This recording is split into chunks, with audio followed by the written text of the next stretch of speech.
Today I'm going to talk about my capstone project, Non-Human Body Ownership Illusion Being a Guide Dog. It is a VR role-playing immersive game featuring a non-human avatar, a guide dog, that tells the narrative of how it helps its blind owner navigate, showing the obstacles that blind people might encounter in public space, and ultimately make people feel empathized with the blind community and raising people's awareness of the problem faced by them. The project that inspired me most is Stray, a third-person perspective adventure game developed by Blue 12 Studio. The player engages with the story as a stray cat, a non-human avatar who falls into a walled city populated by robots, machines, and mutant bacteria, and sets out to return to the surface with the help of a drone companion, B12. The perspective is set lower than the perspective set for a normal human avatar, creating a stronger illusion of being a cat. Even though the cat movement is quite vivid, you can only press a button to hop to predetermined interactable spots automatically when prompted. That means you don't exactly move with the limbs and nimbleness of a cat. Making the perspective first person in VR might be the solution to this problem while at the same time increasing the level of immersiveness. No Sound Blindness, an immersive virtual reality project, makes people reimagine what being blind is like, giving a new feel to darkness and empathy for the blind community. The aesthetics of the scenes in the experience are rather tranquil. However, it doesn't show the obstacles that the blind community faces in public space, like tactile paving being blocked and obstacle-free space being occupied, as the pictures show. The key to combining the purpose of raising awareness of the challenges faced by the blind community and the exploration of a first-person perspective non-human avatar in virtual reality is the guide dog.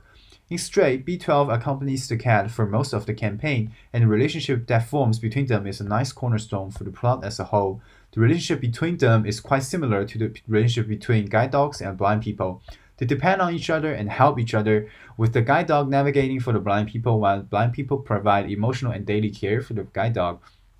The genre of game is justified by the article A Breathtaking Journey Appealing to Empathy in a Persuasive Mixed Reality Game. It argues that games are beyond mere entertainment, forwarding a new term called persuasive games that can have player temporarily take on the role of specific actors, for example the disadvantaged, the marginalized, or the dispossessed. Avatars in games serve the purpose of navigating the player in the virtual world. It resonates with the fact that the guide dog serves also as an extension of the blind owner's sight and navigation system, just like the cat and B12 in Stray. It's of critical importance to know whether VR as the medium can produce empathy and even raise awareness.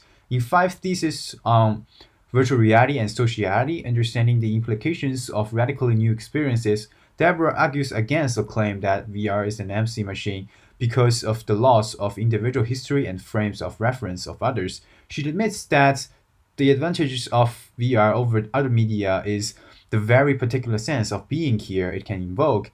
When you record VR experience, the quality of the memory image is more akin to a memory of having done or undergone something than to a memory of a scene in a movie. In this sense, VR is the best medium to approach in empathy because it actually compensates for the loss of individual history and frames of reference of others. VR Animal, Surreal Body Ownership in Virtual Reality Games, is an experiment conducted by Andrei Krikov. It examines the effect of five control modes that are full body, half body, avatar sticks to cam, agent navigation, and cam follows avatar on creating the illusion of owning the body of three different animal bodies in VR. Based on the findings, the control mode should be half body because there are noticeable length differences between human limbs, while little differences between limbs of guide dogs. In conclusion, we can not represent a blind main character visually directly because they are blind, but we can use the guide dog as an extension of their sight and navigation system. Second, persuasive games aim at raising awareness and empathy instead of entertainment. Third, even though VR might not generate empathy, but it has the highest potential to approach empathy among other media. Finally, the control mode should be half body because there are noticeable length differences between human limbs, while little differences between limbs of guide dogs. And that's all of my presentation. Thank you.